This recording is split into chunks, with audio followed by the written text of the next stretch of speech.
Hai guys, balik lagi di Konsultas Hening. Kali ini kita bakal bahas Law of Attraction. Mungkin kebanyakan dari kalian udah sedikit banyak dengar ya, atau udah cukup sering dengar kalimat dari Law of Attraction itu sendiri. Yakni sebuah pemahaman di mana ketika seseorang memfokuskan nilai-nilai dari apa yang ingin dirinya capai pada sebuah tujuan tertentu, yang nantinya diharapkan dapat menciptakan gaya tarik-menarik lah katanya, yang memudahkan seseorang untuk menggapai tujuan tersebut. Namun, apakah hal tersebut dapat dikatakan sepenuhnya benar? Karena sebagaimana ciri khas dari channel ini, kita selalu berusaha untuk mencari tahu lebih jauh atau mencari tahu lebih dalam nilai-nilai dari sebuah pemahaman atau sebuah konsep tertentu. Dengan kata lain, kita bakal berusaha semaksimal mungkin untuk melihat dari sudut pandang atau perspektif lain. Apakah benar bahwa sebuah konsep-konsep tertentu, baik konsep apapun itu atau pemahaman apapun itu, memiliki nilai-nilai positif sepenuhnya atau justru ada nilai-nilai negatif di dalamnya yang sebenarnya masih bisa kita bahas atau masih bisa kita urai lebih lanjut gitu. Karena seperti yang kita tahu, kita nggak bisa menelan mentah-mentah apapun yang kita terima gitu. Kita harus mampu untuk memfilter terlebih dahulu pemahaman-pemahaman atau konsep yang masuk ke dalam diri kita. Kita harus cocokkan terlebih dahulu dengan kehidupan yang kita jalani, dengan realitas yang kita hadapi, dan lain-lain.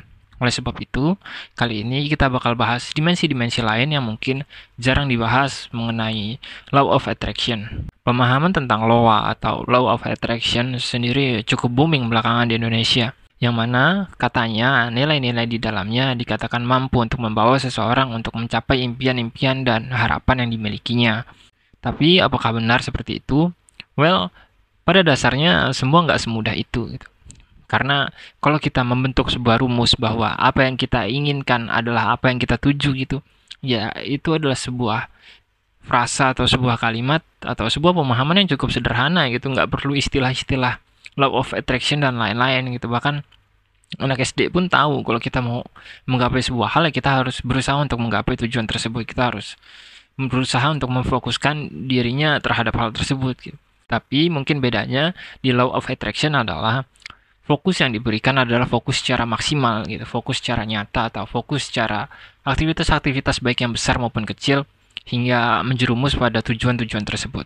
Sebenarnya hal tersebut pada dasarnya cukup baik, khususnya ketika kita memang memahami tujuan dari apa yang ingin kita capai gitu. Kita benar-benar paham nilai-nilai yang meliputi tujuan tersebut. Dengan kata lain, kita sudah mengerti berbagai hal yang terkandung di dalam apa yang kita tuju tersebut. Namun, permasalahannya terjadi dan di sini pun dapat menjadi titik balik dari pemahaman law of attraction itu sendiri. Ketika apa yang kita tuju pada dasarnya tidak dapat selalu kita pahami sepenuhnya gitu. Atau dengan kata lain, kita terkadang membentuk sebuah tujuan-tujuan atau keinginan-keinginan dalam kehidupan yang bahkan nggak dikontrol oleh diri kita sendiri.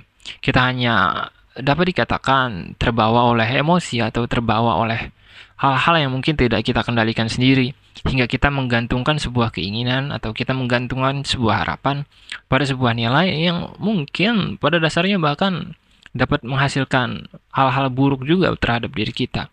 Oleh sebab itu, dasar utama dari law of attraction sebenarnya yang mungkin bisa diperbaiki atau disempurnakan kembali oleh kita yang mungkin tertarik dengan pemahaman tersebut adalah dengan berusaha untuk memahami semaksimal mungkin tujuan yang kita miliki sebagai manusia. Karena kalau kita udah terlanjur jalan di jalan tersebut dan ternyata kita dipertemukan dengan sebuah kondisi-kondisi atau sebuah dimensi-dimensi negatif di tujuan tersebut gitu, ya sama aja bohong gitu. Kita udah ngabisin waktu yang cukup banyak, kita udah cukup menghabiskan waktu yang dapat dikatakan seharusnya bisa kita gunakan untuk lebih mengembangkan diri kita atau menggapai potensi-potensi lain, justru kita habiskan untuk nilai-nilai yang pada dasarnya nggak kita ketahui bahwa hal tersebut bisa ngasih dampak negatif gitu. Di sisi lain, law of attraction juga dapat berpengaruh dalam cara pandang kita terhadap kenyataan. Kenapa? Karena ketika kita hanya memfokuskan tujuan atau pemahaman kita atau pikiran kita terhadap tujuan-tujuan tertentu atau satu tujuan lah anggaplah, kita seolah menjadi sulit untuk melihat perspektif-perspektif lain, atau dengan kata lain, kita seolah menjadi sulit untuk melihat potensi-potensi lain atau kemungkinan-kemungkinan lain yang sejatinya dapat kita jalankan atau kita dapat melangkah di dalam jalan tersebut. Yang mana ada sebuah kemungkinan-kemungkinan yang mungkin kita nggak tahu bahwa hal tersebut ada, tapi kalau kita berhasil melangkah ke jalan itu, mungkin kita bisa menempatkan diri kita pada sebuah situasi yang luar biasa atau menjadi lebih baik dan memiliki dimensi positif gitu. Tapi kalau kita cuma fokus pada sebuah nilai yang kita anggap sepenuhnya benar atau kita anggap nilai tersebut adalah nilai yang seharusnya kita tuju secara objektif gitu.